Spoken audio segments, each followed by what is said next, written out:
예, 안녕하세요 여러분. 오늘은 트라인이 뭐죠? 입안에 넣어보고 보는 거죠. 그리고 파셜 렌즈의 완성, 온성이죠, 그죠? 프로세싱에 대해서 알아보도록 하겠습니다.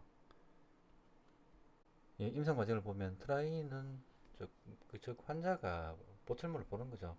보철물을 보고 이거에 대한 피드백을 술자에게 전달하는 과정이거든요. 여기서는 주로 심미, 그죠? 심미하고 발음 정도를 보는 게 특징적입니다. 그리고 우리가 왁스덴치를 입안에서 넣었을 때, 즉 드라잉 과정이죠. 거기에서 조 릴레이션 레코드가 정확한지를 확인하는 과정도 포함됩니다.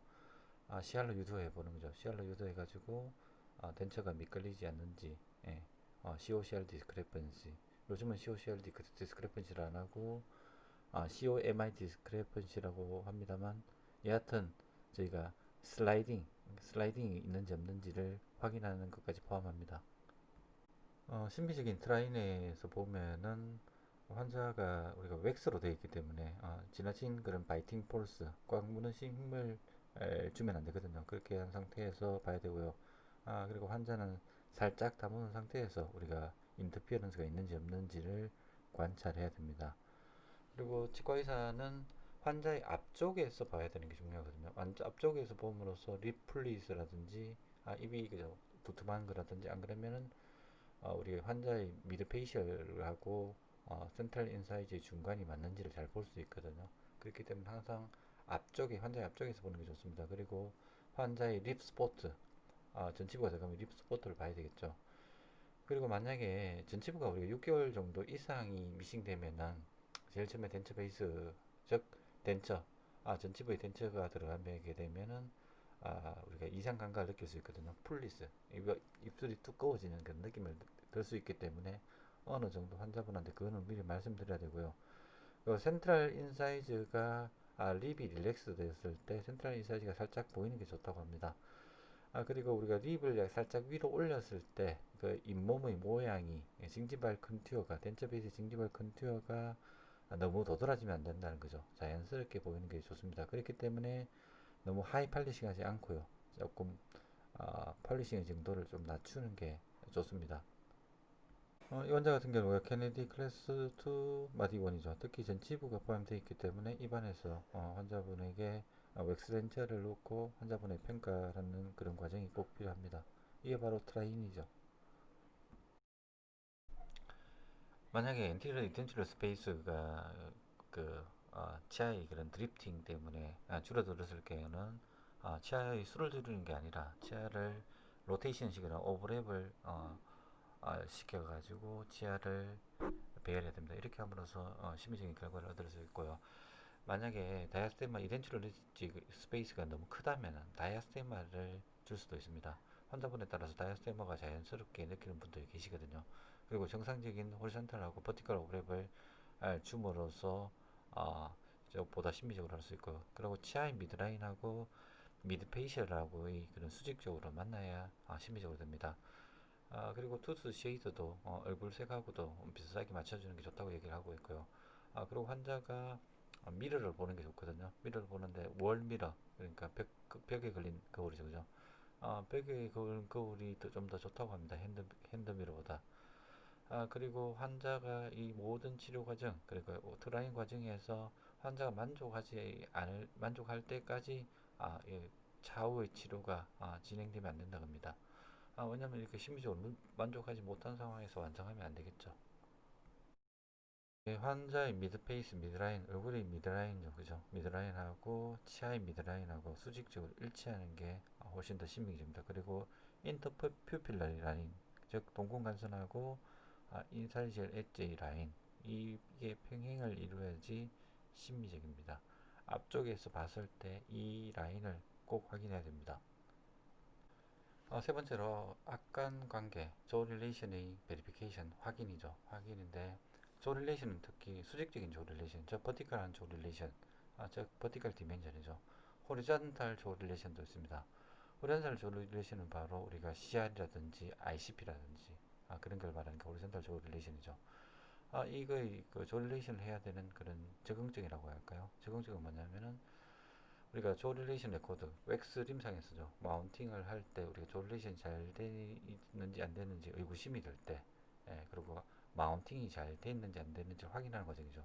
이럴 경우에 우리가 조릴레이션, 즉 트라이잉 과정에서 조릴레이션 체크를 해야 됩니다. 그리고 우리가 하악 덴처가 총위치하고 하악이 아니죠. 그냥 파셜 덴처가 총위치하고 대합될 때 조릴레이션을 그렇게 해야 되고요. 그리고 구치부 양쪽에 구치부가 동시에 양쪽 아치에서 수복될 때 조릴레이션을 해야 되고요. 확인을 해야 되는 거죠. 그리고 자연치가 큰 택이 없는 경우, 양악국에는 흔적이 없는 거고요. 그리고 버티컬 디멘전이 우리가 버티컬 디멘전이 정확하지, 그러니까 결정할 수 없는 경우, 즉 우리 치아가 안 닿는 경우죠. 안 닿는 경우에 버티컬 디멘전을 재설정해야 될 경우에 조 릴레이션 레코드를 베리피케이션 해야 됩니다. 스페이스볼을 하는 경우가 우리가 스페이스볼가 뭡니까? 삼각 전치부를 우리가 힌지 엑시스에 맞게 재배를 하는 거죠. 그렇게 됨으로써 힌지 로테이션 할 수 있잖아요. 그죠? 그래버려서 맨디블이, 그러니까 이렇게 CR 콘다일이 CR에 위치해 있으면서 힌지 무브먼트를 하면서 버티컬 디멘전을 어느 정도 증가시켜도 호리젠탈한 릴레이션십이 변하지 않는 거죠. 절대적으로 변하지는 않는 건 아닙니다. 그렇지만 거의 변화가 없는 게 만드는 게 바로 베이스볼 트랜스퍼입니다. 만약 우리가 베이스볼 트랜스퍼 없이 마운팅 했을 때, 즉 상악이 뒤쪽으로 위치했을 때 악감 관계를 했는 거죠. 위에서 두 번째 그림이 악감 관계를 했는 것을 마운팅 했는 거죠. 베이스볼 없기 때문에 우리가 그 악감 관계를 없애면은 우리가 닫았을 때, 이 치아를 멱살링기를 닫게 했을 때 뒤쪽에 닿고 앞쪽에 뜨는 그런 결과를 냅니다. 반대로 페이스볼 트랜스퍼 없이, 그러니까 상악을 너무 앞쪽으로 위치시키게 되면 우리가 위에서 두 번째 그림이죠. 우측 그림을 보면 인터 어쿨절 레코드를 해가지고 교합계 마운팅 시키면은 여기에서는 앞쪽이 닿게 됩니다. 앞쪽이 닿고 뒤쪽이 뜨는 그런 경향이 생기거든요. 그렇기 때문에 우리가 페이스볼을 꼭 해야 되는 겁니다. 조릴레이션 레코드의 베리피케이션에 대해서 알아보도록 하겠습니다. 조릴레이션 레코드라는 게 우리가 버티컬 디멘전이 약간 증가된 상황에서 대부분 다 채택을 하거든요. 그리고 대부분 다 우리가 총위치 같이 약간 치아의 로스가 심한 경우, 이렌츄럴 리치가 긴 경우에는 대부분 다 CR로 채택을 하고 있습니다. 앞에 이렇게 페이스북하고 CR로 선택 릴레이션을 채택하게 되면은 버티컬 디멘전을 약간 증가시키더라도 우리가 교합기 상에서는 순수한 로테이션, 즉 힌지 로테이션이라고 하거든요. 그렇기 때문에 추가적으로 우리가 조릴레이션 레코드를 해가지고 했는 것을 기존에 마운팅되는 처음에 마운팅되는 게 그런 조릴레이션 레코드 기록을 넣었을 때 정확하게 일치되면은 애시당초 처음에 기록했던 그런 조릴레이션 레코드가 정확하게 됐다고 우리가 컨펌할 수 있습니다. 그게 바로 조릴레이션 베리피케이션입니다. 매듭을이 그 트랜슬레이션 하지 않고 순수한 로테이션을 할 수 있는 거리는 한 10에서 20mm 정도 로테이션 할 수 있거든요. 그렇게 하기 때문에 자연치아나 우리가 인공치가 우리가 CR 레코드 만들 때 닿으면 안 됩니다. 닿게 되면 어떻게 되냐면은 맨디블이 디비에이션, 맨디블이 슬라이딩 하게 되거든요. 슬라이딩 하는 것이 별로 좋지 않기 때문에 치아의 컨택이 일어나지 않는 상황에서 레코드를 해야 됩니다. 이 체득된 인터 구절 레코드를 이제 우리가 마운팅이 정확하게 됐는지 아닌지를 확인하는 과정에 사용되는 거죠. 첫 번째 방법은 교합계에서 사용하는 방법인데 좌측 그림입니다. 좌측 그림을 보면은 우리가 마운팅 되는 교합기에서 인터 구절 레코드를 놓고 터미널 힌지 엑시스 교합기를 닫는 거죠. 닿아가지고 정확하게 이렇게 맞으면 우리가 CR 레코드 있는 게 정확하게 맞으면은 마운팅이 잘 됐는 거죠. 그렇지 않으면 반대가 되겠죠.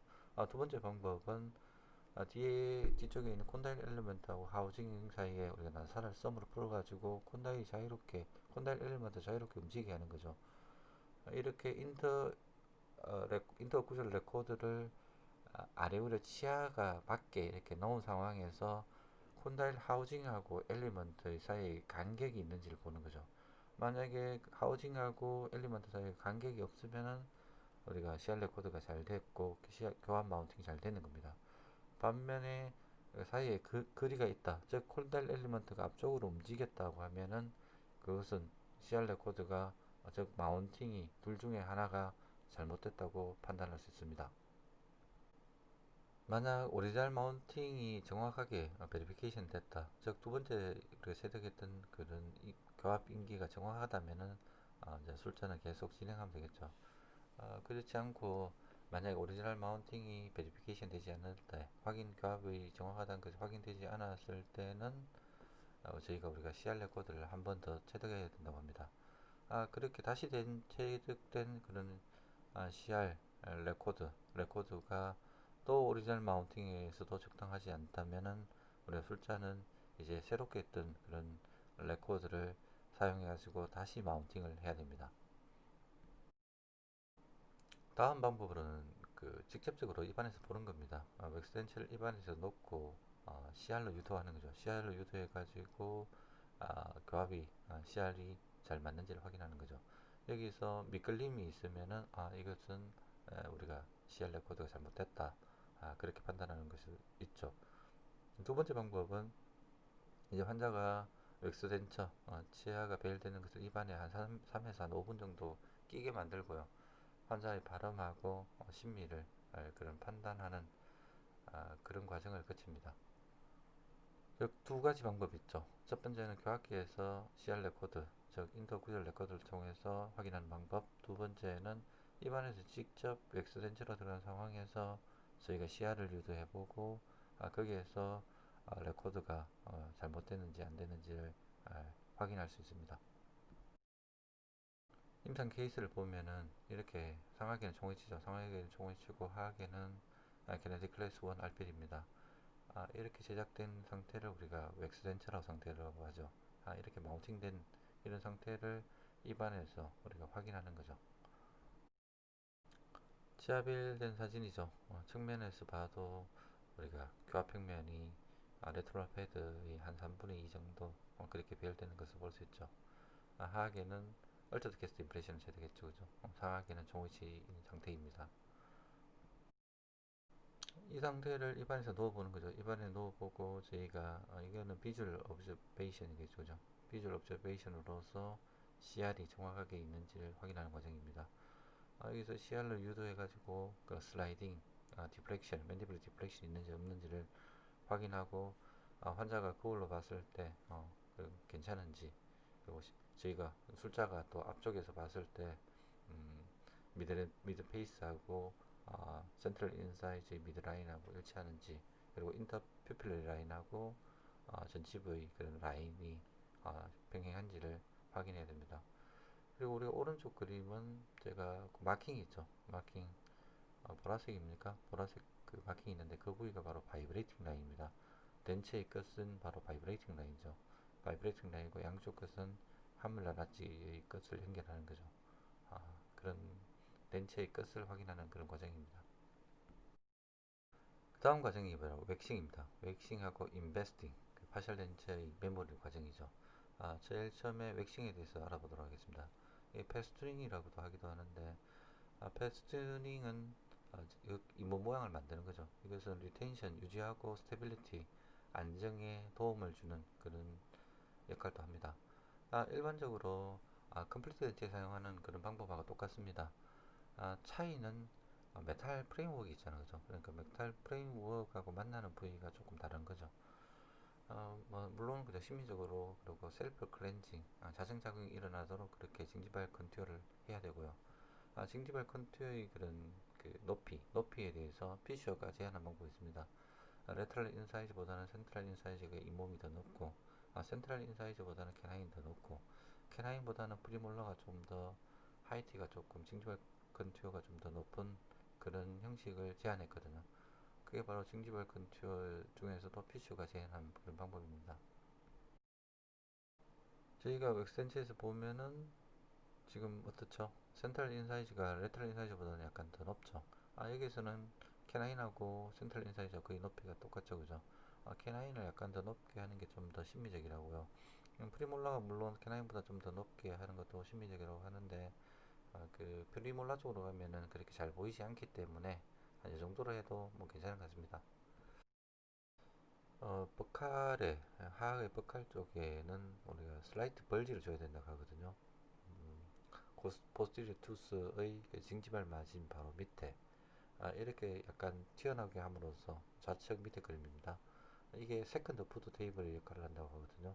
음식물이 이 위치에 조금 위치해 있는 거죠. 그게 뺨에 의해서 다시 쉽게 올라갈 수 있도록 그런 작용을 하는 거죠. 그런 세컨드 푸드 테이블 역할을 하고요.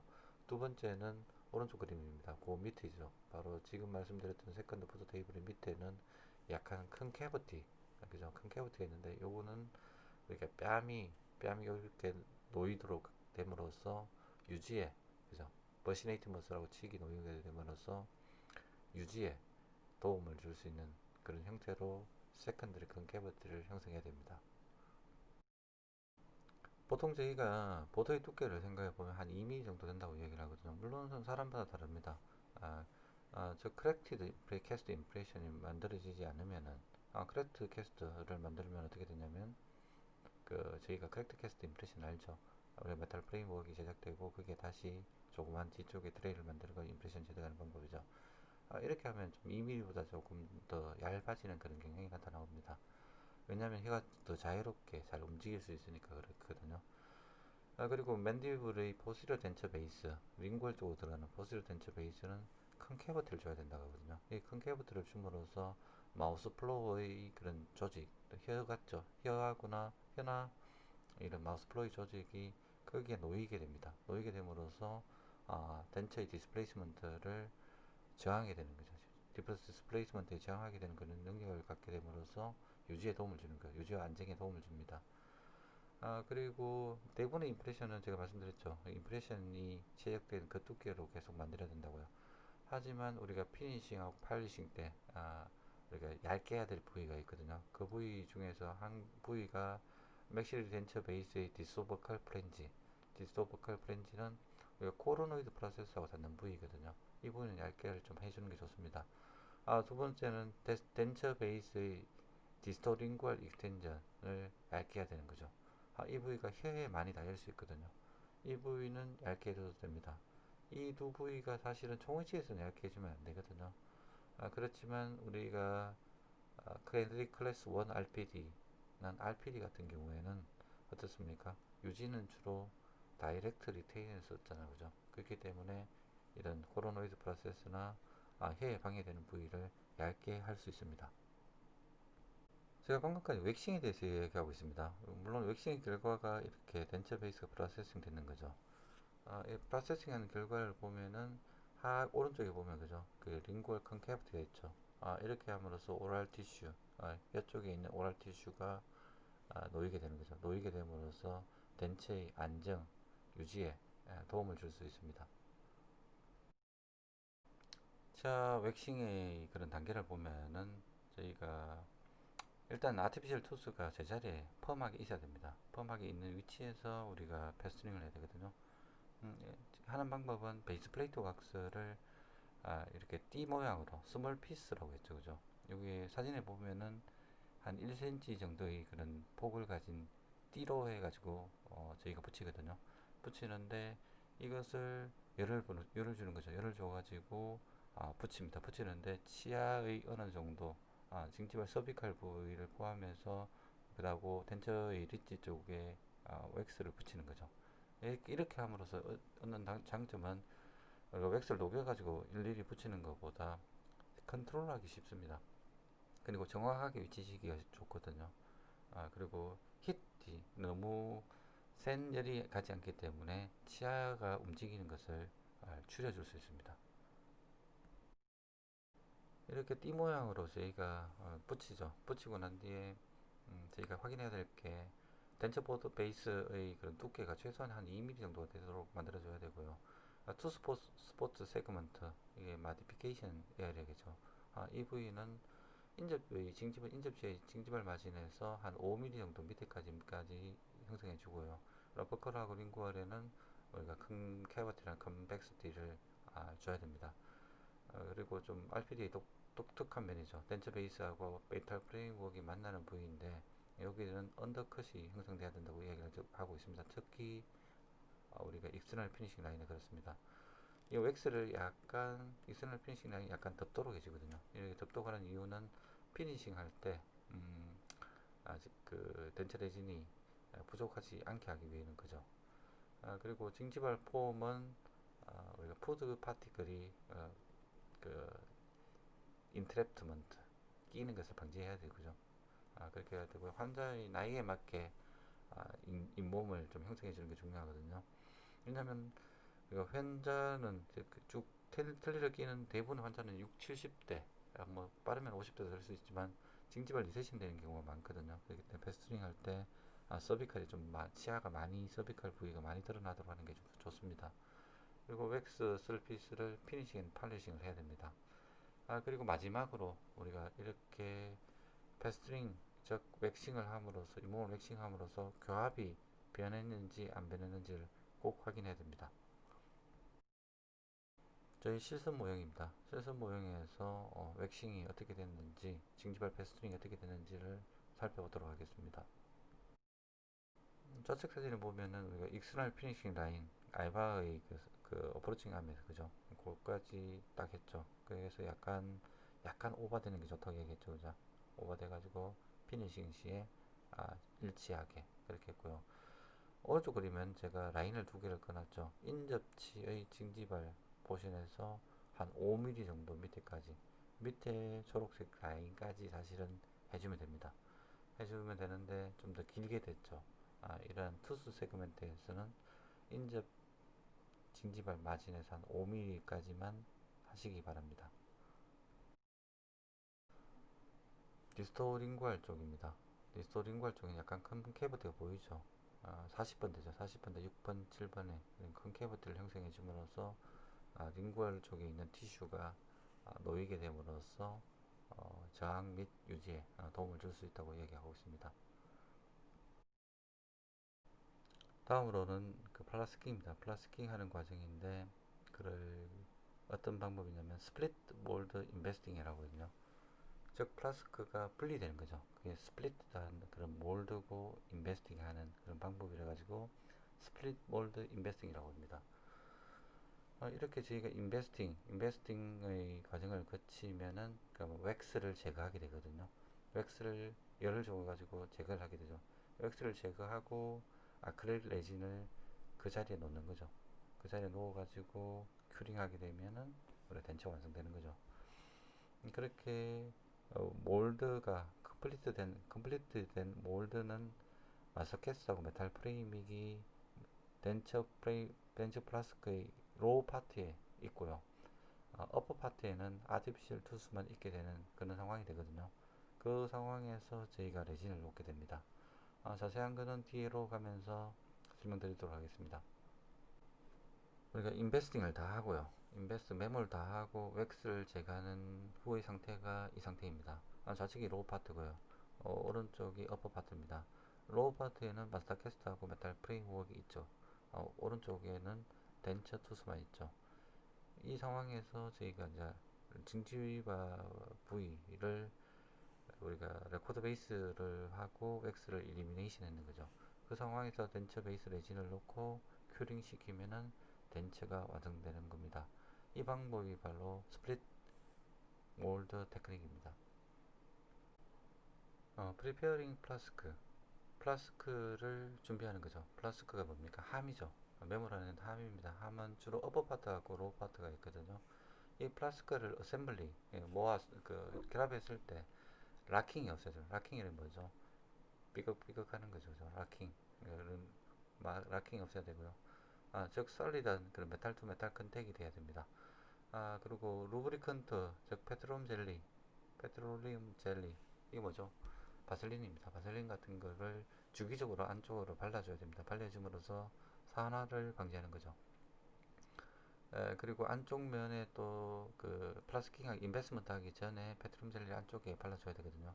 이렇게 함으로써 나중에 스톤 몰드 스톤의 그런 안쪽에 있는 스톤으로 몰딩 하자는 거죠. 스톤 몰드를 제거하기 쉽게 됩니다.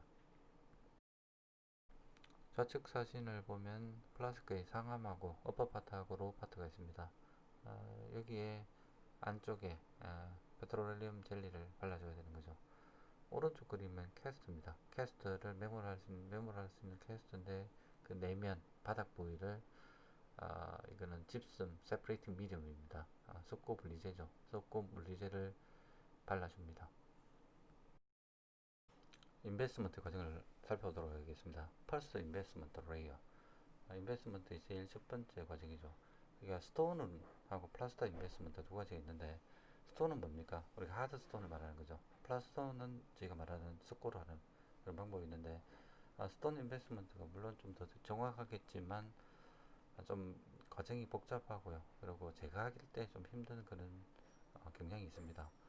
일단 우리가 집슨 세퍼레이팅 미디움을 캐스트 바닥에 바른다고 했죠, 그죠? 또는 tinfoil을 쌀 수도 있습니다. tinfoil을 쌈으로써 분리가 쉽게 될 수 있는 거죠. 그리고 바닥이 손상되는 것을 방지할 수 있습니다.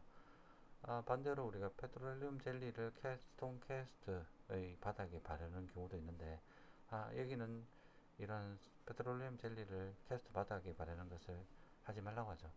이 자체가 공간이기 때문에 캐스트가 움직임으로써 우리가 그 정확한 그런 변형이 생길 수도 있다고 얘기를 하고 있습니다. 그리고 우리가 마스터 캐스트를 로우 세그멘트, 플라스크의 로우 세그멘트에 위치시킵니다. 펄스 인베스트먼트의 과정을 살펴보고 있는 겁니다. 여기에서 로우 파트를 우리가 넣었을 때, 로우 파트에 우리가 캐스트를 넣었을 때, 그리고 저희가 미들 파트, 여기는 어퍼 파트라고도 하고 미들 파트라고도 하는데, 바디 부위를 놓았을 때 미들 파트의 위쪽 경계 부위하고 치아, 캐스트죠. 캐스트의 치아 사이 최소한의 간격이 한 15mm 정도 있어야 되는 겁니다. 한 15mm 정도 있어야지 스톤을 충분하게 우리가 인베스트먼트를 할 수 있거든요. 여기서는 타입 3 또는 타입 4 덴탈 스톤, 아주 강한 거죠. 강한 거를 사용하는데, 이걸 믹싱해 가지고 로우 파트에 넣습니다. 로우 파트에 넣어 가지고 캐스트를 눌러주는 거죠. 눌러주는데 랜드 에어리어, 그 캐스트의 가장자리죠. 가장 바깥자리하고 플라스크의 플라스크의 경계 부위죠. 경계 부위하고 같은 높이거나 약간 밑에까지 눌러줍니다. 그리고 이 펄스터 레이어가 언더컷이 없어야 됩니다. 이런 언더컷이 없어야 되고, 이렇게 굳은 상황에서 세퍼레이팅 미디움을 다시 또 발라주거든요. 이렇게 발라줘야지 세컨드 레이어가 들어갈 수 있습니다. 그림을 보면서 설명해 드리도록 하겠습니다. 저희가 하암하고 상암하고 미들 파트입니다. 로우 파트하고 미들 파트를 어셈블리 했을 때 치아의 교환면하고 미들 파트까지 거리가 한 15mm 정도 충분히 있어야 된다는 거죠. 그렇게 하고요. 저희가 이제 로우 파트에 플라스타 스톤을 넣고 눌러주는 거죠. 위에 중간 그림이 눌러주는 겁니다. 눌러주는 게 그게 림이 캐스트의 랜드 에어리하고 거의 일치되게 놓는 거죠. 놓고 스톤이 굳기 전에 스톤에 언더컷이 없게 제거를 해주는 거죠. 언더컷이 제거해주는 과정이 바로 세 번째 그림입니다. 저희가 이렇게 펄스 앤 세컨드 인베스팅을 같이 선하는 이유가 이걸 한꺼번에 할 수도 있거든요. 일단은 위에 그림만으로 하면은 펄스트 인베스팅입니다. 밑에 그림 저희가 사용하는 거죠. 저희가 사용하는 그런 플라스타 방법인데, 밑에 건 플라스타 인베스팅입니다. 스톤 인베스팅하고 플라스타 인베스팅이 있다고 이야기 드렸죠. 플라스타 인베스팅에서 한꺼번에 이렇게 캐스트하고 포함해가지고 치아하고 웩스를 남겨주는 상태에서 한꺼번에 이렇게 할 수 있습니다. 숙련 자녀 같은 경우는 이렇게 한꺼번에도 할 수 있거든요. 이게 퍼스트 앤 세컨드 인베스팅을 한꺼번에 한 사진이 오른쪽 밑에 사진입니다.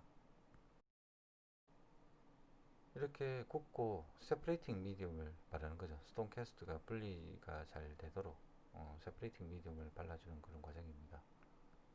두 번째로 세컨더리 인베스트 레이어입니다. 이 부위는 덴처 베이스하고 덴처 투스를 제외한 모든 부위를 커버하는 거죠.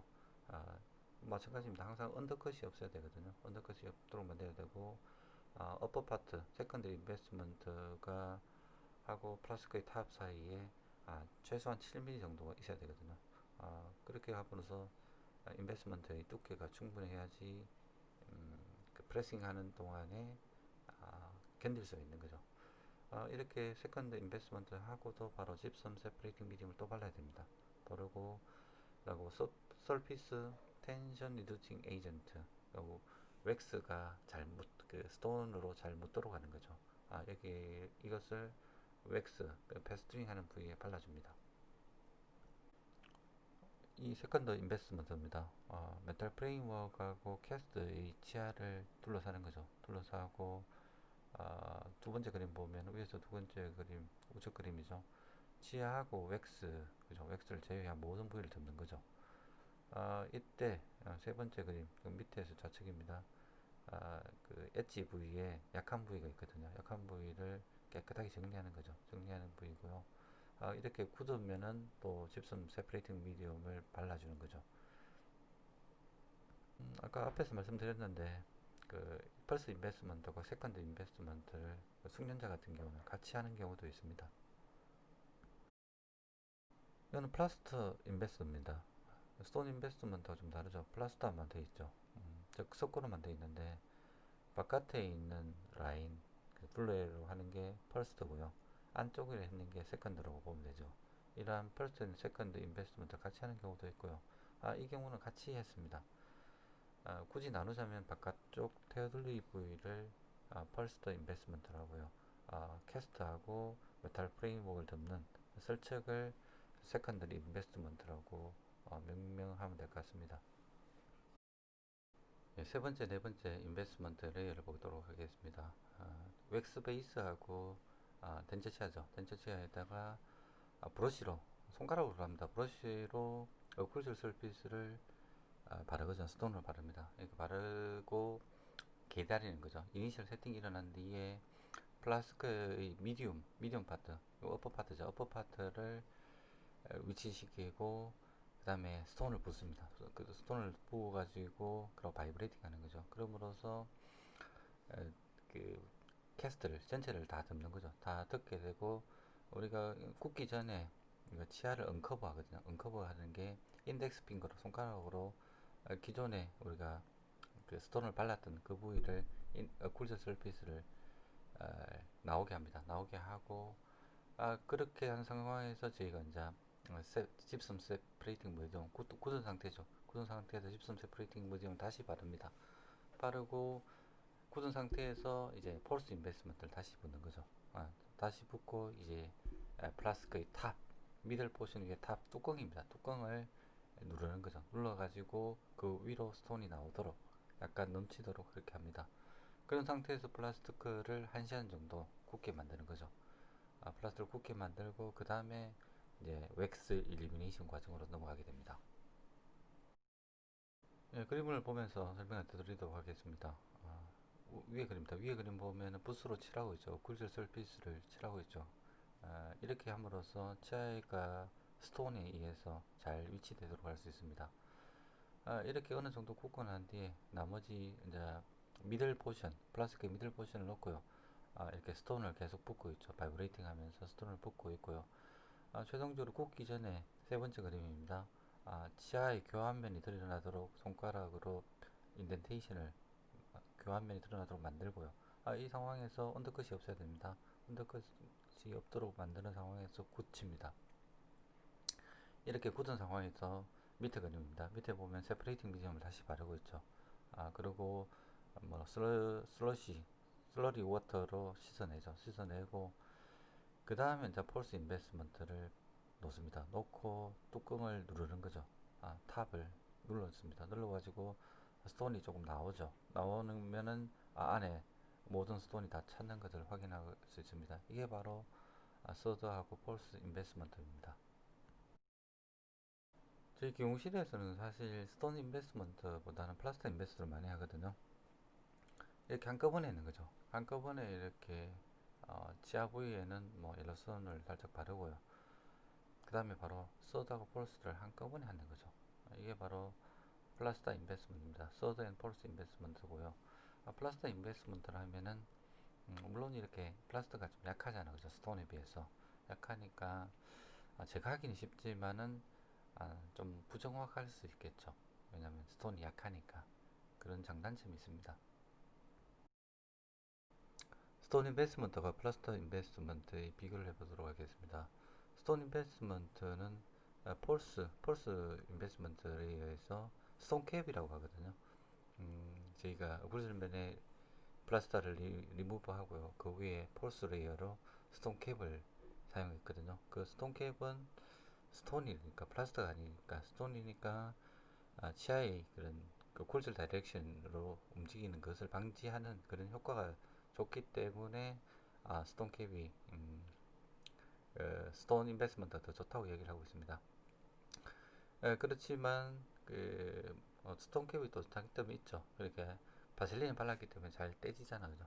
잘 떼지는 그렇기 때문에 디플라스킹 시 리무브를 하기 쉽다고 얘기를 하고 있습니다. 하지만 스톤 인베스트먼트가 좋긴 하지만 플라스터로 하는 것도 큰 문제는 없습니다. 큰 문제는 없지만 스톤 플라스터로 하면 전체적으로 다 플라스터이기 때문에 제가 하기가 용이하거든요. 그렇지만 이런 스톤 인베스트먼트의 장점도 있다는 거. 즉 치아를 경숙구로 하면 초경숙구로 함으로써 치아를 움직임을 방지해 주는데 조금 더 유리하다. 그렇게 생각하시면 될 것 같습니다. 프로세싱 더 덴처 웩스를 제거하고 덴처 레진으로 바꾸는 거죠. 그 과정에서 웩스 일리미네이션에 대해서 살펴보도록 하겠습니다. 플라스크가 끓는 물에 5분 동안 둡니다. 끓는 물에 5분을 동안 두면은 웩스가 녹겠죠, 그죠? 이렇게 된 소프트된 그런 웩스가 몰드로부터 제거됩니다. 제거를 되고요. 제거를 하고 그 다음에 남은 그런 끓이는 물이죠. 끓이는 물로 붓습니다. 붓게 되면은 대충적인 그런 웩스가 다 제거되고요. 그 다음에 우리가 디터전트 솔루션 이게 뭐 세제라고 하는데 세제로 브러싱 한다고 이야기하는데 꼭 이 단계는 그치지는 않습니다. 뭐 해도 되고 하면 더 좋겠죠. 그 다음에 이제 남아있는 디터전트나 웩스 찌꺼기를 깨끗하게 제거하기 위해서는 클린 보일링 워터를 또 붓습니다. 이렇게 보면은 이제 깨끗하게 되겠죠. 깨끗한 상태에서 물이 한 3분 내지 한 5분 정도 빠지게 만들어 놓고요. 어느 정도 건조가 됩니다. 건조가 되면은 약간 따뜻할 때 그 세퍼레이팅 미디움을 다시 바르거든요. 바름으로써 덴처 베이스하고 그 스톤 사이에 분리되지 잘 되게 그렇게 하는 겁니다. 그렇지만 우리가 그 치아의 밑면 리치레프이죠. 리치레프에는 세퍼레이팅 미디움을 바르지 않아야 됩니다. 여기 세퍼레이팅 미디움을 발라버리면 어떻겠습니까? 치아하고 덴처 베이스 레진 사이에 분리가 일어나기 쉽겠죠. 그렇게 세퍼레이팅 미디움을 선택적으로 바랍니다. 끓는 물에 5분 동안 담그고 디플라스킹 하는 거죠.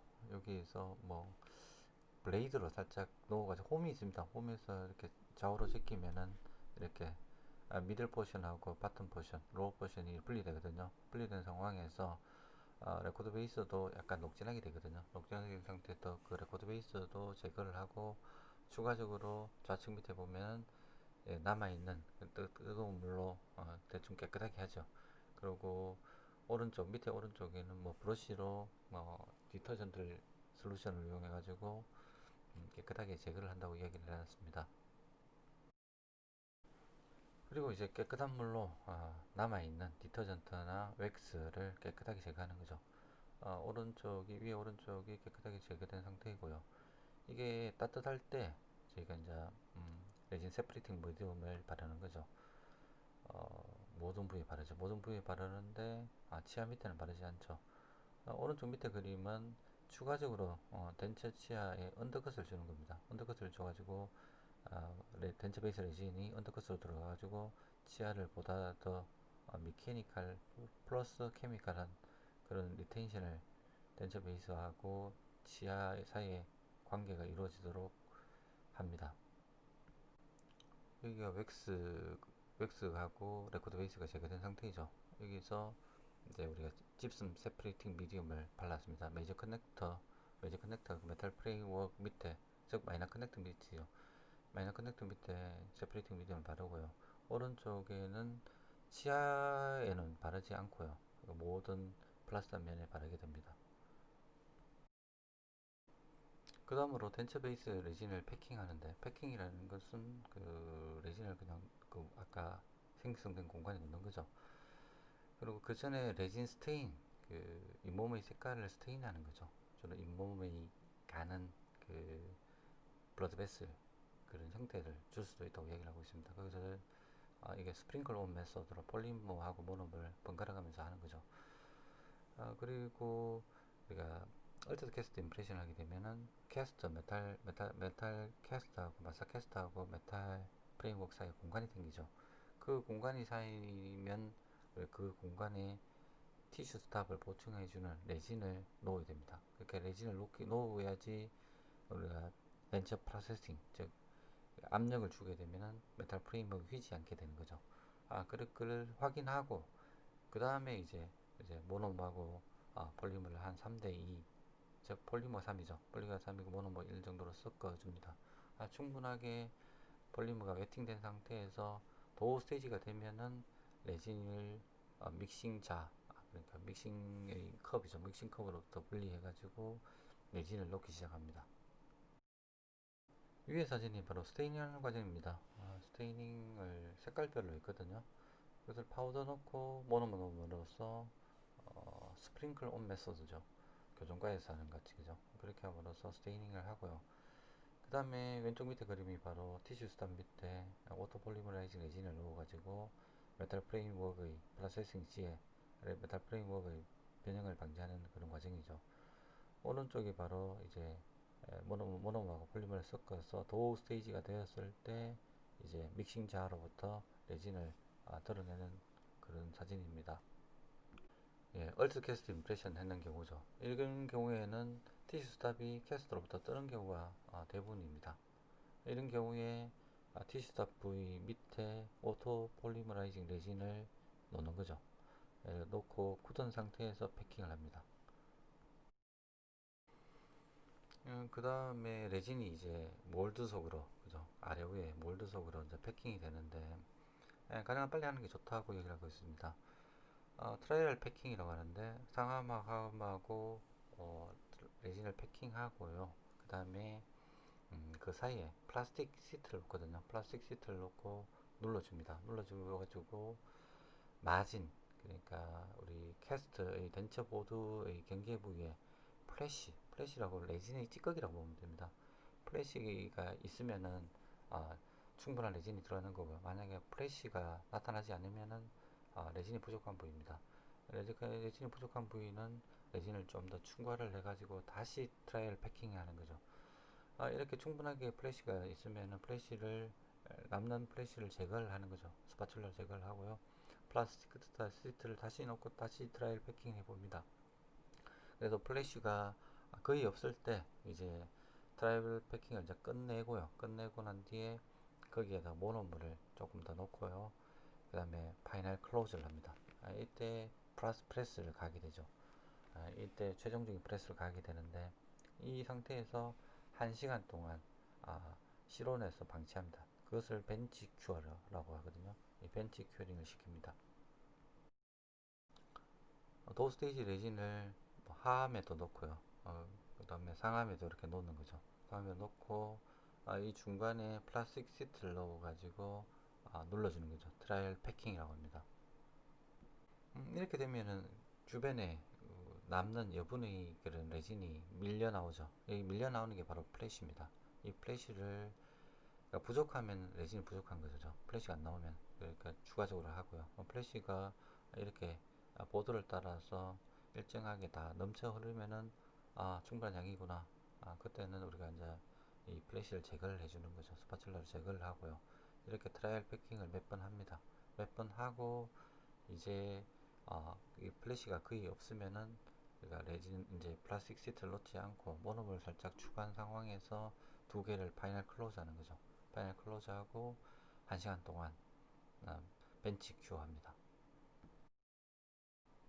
자, 파샬리치를 프로세싱, 즉 온성을 시키는 거죠. 주로 실14도시에서 아크릴 레진을 프로세싱 하는 게 히트 액티베이트 아크릴 레진 프로세싱이라고 하는데 이 좋다고 합니다. 너무 높은 온도 같은 경우는 모노가 보일링 돼가지고 공간, 즉 구멍이 생기는 거죠. 포로스트가 생기기 때문에 좋지 않다고 합니다. 여기서 숏 큐어 사이클이 있고요. 그리고 롱 큐어 사이클이 있습니다. 롱 큐어가 더 좋겠죠. 이걸 과정을 보면 롱 큐어 사이클은 한 74도까지 1시간 동안 그렇게 서서히 위에 올리는 거죠. 그리고 74도씨에서 한 7시간 동안 유지를 하고요. 마지막 엔드 이 과정의 마지막 과정에서 물이 보일링 워터 보일링 되도록 그러니까 100도로 올리는 거죠. 100도로 올려가지고 30분 동안 유지를 하는 그 방법이 바로 롱 큐어 사이클이고요. 그리고 플라스킹 룸 템퍼러처의 워터에 디플라스킹까지 그대로 둡니다. 그럼 쇼 큐어 사이클을 보면은 똑같습니다. 천천히 74시간 74도까지 1시간 동안 서서히 온도를 올리는 거죠. 그리고 유지 시간이 90분입니다. 이게 90분이 차이가 바로 쇼큐어 사이클이죠. 위에는 7시간이잖아요. 그죠? 마찬가지로 마지막 30분은 최종적인 30분은 보일링 물을 100도까지 올리고 한 30분 동안 유지를 합니다. 이 차이가 바로 롱큐어 사이클하고 숏큐어 사이클의 차이입니다. 그 다음과 같이 디플라스킹, 플라스킹이라는 걸 깨는 거죠. 깨는 건데 좌측 위에가 바로 하나우 이젝트라고 합니다. 이 윗뚜껑을 따죠. 윗뚜껑을 따고 그 다음에 하함하고 미들 포션을 이젝트로 아래로 제끼면은 이렇게 분리가 됩니다. 그렇게 되면은 세 번째 그림이 되죠. 위에서 세 번째 그림이 되고요. 인베스먼트 몰드가 딱 나오게 되죠. 이것을 우리가 톱으로 이렇게 좀 엣지 부위를 자르죠. 자르게 되면은 폴스하고 그 다음에 첫 번째 인베스먼트, 퍼스트 인베스먼트가 제거가 됩니다. 제거가 된 게 바로 밑에서 세 번째 그림입니다. 마스터캐스가 손상받지 않은 상태에서 우리가 이제 펄스트하고 세컨드하고 서드 인베스트먼트를 제거를 하는 거죠. 여기에서 뭐 조심스럽게 해야 되겠죠. 덴처버도 사용되고요. 뭐 이렇게 제거를 하고 있습니다. 맨 마지막에 보면 바닥에 보면은 우리가 세퍼레이팅 미디움을 발랐잖아요. 그죠? 마스터 캐스트 베이스에 세퍼레이팅 미디움을 발랐기 때문에 그것을 손상이 안 가도 깨끗하게 제거를 해야 됩니다. 그렇게 해야지만 우리가 러버리토리 리마운팅이 가능하거든요. 이렇게 조심해서 제거를 하면 됩니다. 다음 과정이 리마운팅입니다. 랩 리마운팅, 즉 러버리토리 리마운팅이라고 합니다. 러버리토리 리마운팅은 그 기공 시에 큐링의 결과로 큐링하게 어떻게 됩니까? 레진이 팽창하죠. 그런 프로세싱의 결과로 나타나는 에러를 커렉션하는 과정이거든요. 아까 제가 마스터캐스트의 베이스 부위가 세퍼레이팅 미디움을 발랐다고 했잖아요. 그죠? 그리고 그 바닥에 보면은 십자 모양으로 해놨거든요. 그게 바로 그대로 마운팅 했을 때 마운팅 스톤으로 마운팅 했는 그 자국에 그대로 되거든요. 끼울 수 있습니다. 그렇게 그대로 위치시키는 거죠. 위치시켜서 기공 에러를 커렉션 하는 겁니다. 아니 우리가 입안에서 다 조정을 한다고 하지만 교과서 상에서는 어떻게 이야기를 해놨냐면은 입안에서 조정할 수 있는 것은 투스 스포티드 또는 치아가 몇 개 미싱되지 않았을 경우에 구강 내에서 조정한다고 얘기하거든요. 왜냐하면 우리가 케네디 클래스 1 같은 경우에 우리가 움직인다고 생각하잖아요. 그죠? 움직이기 때문에 우리가 교학기에서 조정해야 된다고 얘기를 하고 있습니다. 그리고 이런 프로세스된 덴처를 리마운팅 했을 때 인사이즐 핀하고 인사이즐 테이블 사이에 1mm 또는 1mm보다 작게 떴을 경우에 우리가 프로세싱을 잘 했다고 그렇게 생각할 수 있습니다. 제거된 캐스트를 리마운팅 했는 거죠. 리마운팅 했습니다. 리마운팅 했고 인사이즐 핀하고 인사이즐 테이블 사이에 한 1mm 정도 오른쪽 사진입니다. 한 1mm 또는 1mm보다 작게 떴을 경우 이게 왜 뜨죠? 프로세싱 하면은 레진이 팽창하기 때문에 즉 치아가 교환면 쪽으로 약간 움직였을 가능성이 있거든요. 그렇게 함으로써 인사이즐 핀하고 인사이즐 테이블 사이에 공간이 생깁니다. 이게 1mm보다 작을 때가 저희가 정상적으로 큐링이 잘 됐다, 프로세싱이 잘 됐다, 그렇게 얘기할 수 있습니다. 만약에 핀이 많이 뜨게 되면 어떻게 됩니까? 많이 뜨는 것을 우리가 버티컬 디멘전 오브 오클루전이 일정하게 우리가 원하는 만큼 되려고 하면 교합 조정 그만큼 많이 해야 되겠죠. 이렇게 교합 조정을 많이 하게 되면은 아나토미, 치아의 아나토미가 많이 망가지겠죠. 망가지기 때문에 문제가 될 수 있는 겁니다. 그리고 음, 이런 만약에 교합면이 어느 정도 망가지게 되면은 다시 우리가 인클라인, 그루브, 또 이스케이프 웨이를 재형성해 줘야 되고요. 그리고 측방 운동의 관계도 우리가 유심하게 봐야 됩니다. 교합면을 그 덴체 치아의 교합면을 확인하는 과정이죠. 교합면을 확인해 가지고 높은 부위를 교합 조정하는 겁니다. 교합 조정하는 거고요. 인사이젤 핀이 그 인사이젤 테이블에 닿았을 때까지 교합 조정해야 됩니다. 이게 바로 우리가 원했던 버티컬 디멘전 오브 콜리전이죠. 그 VD에서 교합 조정이 끝나는 거니까요. 그렇게 조정을 하는 거죠. 그게 더 밑에는 보면 이렇게 이제 교합 조정의 높이가 끝나면은 교합면이 좀 망가졌기 때문에 그루브 같은 것을 재형성해지는 과정이 좌측 밑입니다. 최종적으로 이제 교합을 확인하고요. 덴체를 최종적으로 제거를 했을 때의 모양이 오른쪽, 제일 밑에 오른쪽입니다. 일곱 번째, 덴체의 폴리싱입니다. 매끈하게 하는 거죠. 그 과정 중에서 파셜 덴체 디캐스팅, 마사캐스트를 덴처 큐링하는 거에서 제거를 하는 거죠. 이때는 제일 첫 번째 마사캐스트에 있는 어버트먼트를 치아, 그래서 어버트먼트 치아를 스코치아죠. 스코치아를 제거하는 게 좋습니다. 이때는 피쇼버, 피쇼버로 제거하는 게 좋은데 왜냐하면 우리가 리텐티브 클라스밤이 언더컷 에러 들어가 있잖아요, 그죠? 그렇기 때문에 이렇게 치아를 제거하지 않고는 잘라내지 않고는 제거하게 되면 변형이 되기 쉽겠죠. 그렇기 때문에 어버트먼트 투수는 갈아냅니다. 갈아내고요. 덴처 베이스에 있는 언더컷, 스톤 캐스트의 언더컷이 있겠죠. 그 언더컷이 있을 때는 그 언더컷 부위도 우리가 잘라내는 거죠. 잘라서 조심스럽게 내야 됩니다.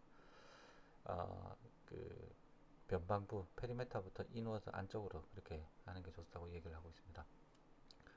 그리고 메탈하고 레진하고 결합 부위에 조심스럽게 스톤을 제거를 해야 된다고 얘기를 하고 있습니다.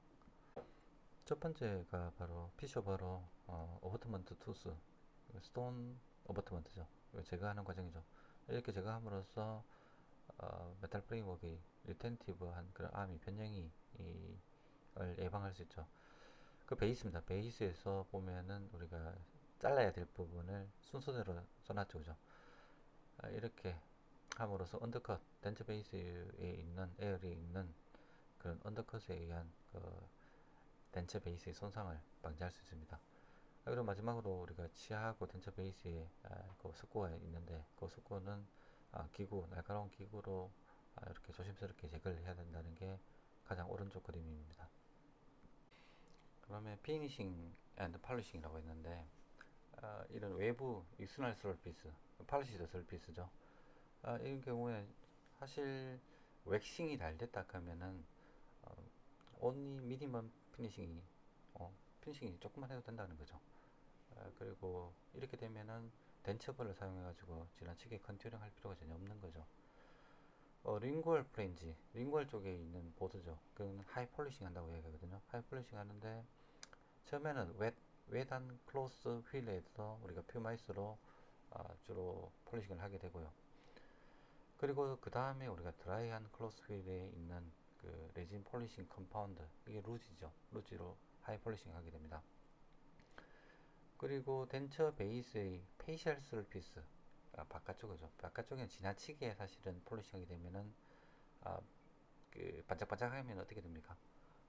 자연적인 그런 맛이 없거든요. 그렇기 때문에 하이 폴리싱을 하지 않는다고 얘기를 하고 있습니다. 위의 사진은 새 휠이죠. 클로스 휠인데 새 휠에 보면은 그 양털 같은 게 많이 일라 있죠. 일라는 거죠. 블로 사실은 찢는 거죠. 블로 찢어 가지고 어느 정도 너무 세밀한 부위를 없애고요. 그 상태에서 우리가 외단 상태에서 폴리싱 하는 겁니다. 폴리싱 하는데 바깥으로 보이는 부위는 우리가 완전히 하이 폴리싱 하지는 않습니다. 특히 오른쪽에 보면은 그 밑에 있어 오른쪽에 보면은 삼각전 지부에 이게 하이 폴리싱 하게 되면은 입안에서 너무 비쳐 보이기 지나치게 매끈하게 보이기 때문에 인공적인 그런 느낌이 들거든요. 그렇기 때문에 그냥 웻한 그런 크로스 휠로 마무리하는 게 좋다고 얘기를 하고 있습니다.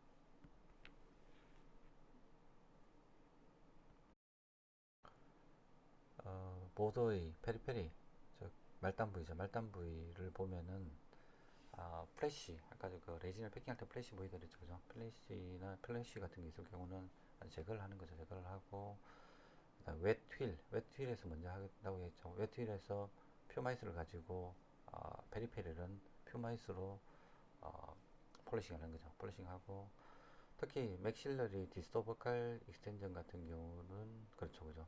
이 부위는 제가 좀 인위적으로 좀 얇게 한다고 했죠. 코로노이드 프로세스의 움직임을 방해할 수가 있으니까 보통 2mm 이상이어야 되는데 여기서는 1.5에서 한 2mm 정도, 다른 보드는 한 2에서 3mm 정도 얘기를 하고 있습니다.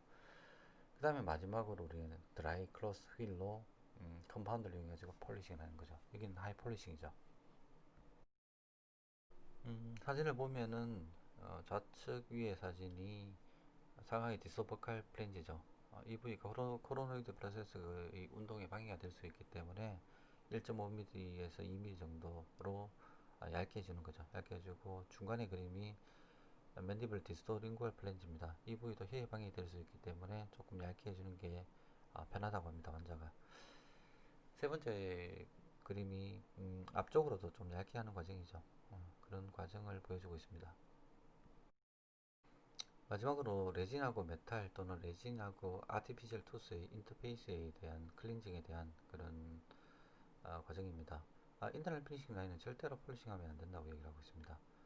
두 번째로 익스터널 피니싱 라인인데 익스터널 피니싱 라인은 우리가 익스터널 피니싱 라인을 레진이 살짝 덮는 정도로 그냥 트리밍 하는 게 좋다고 얘기를 하고 있거든요. 일단 세 번째로 징집을 맞은 경우는 익스플로러를 사용해가지고 인베스먼트를 철저하게 깨끗하게 제거를 해줘야 되고요. 이러한 상황에서 이제 폼아이스하고 소프트 브러쉬 휠로 로스피드 핸드피스로 깨끗하게 합니다.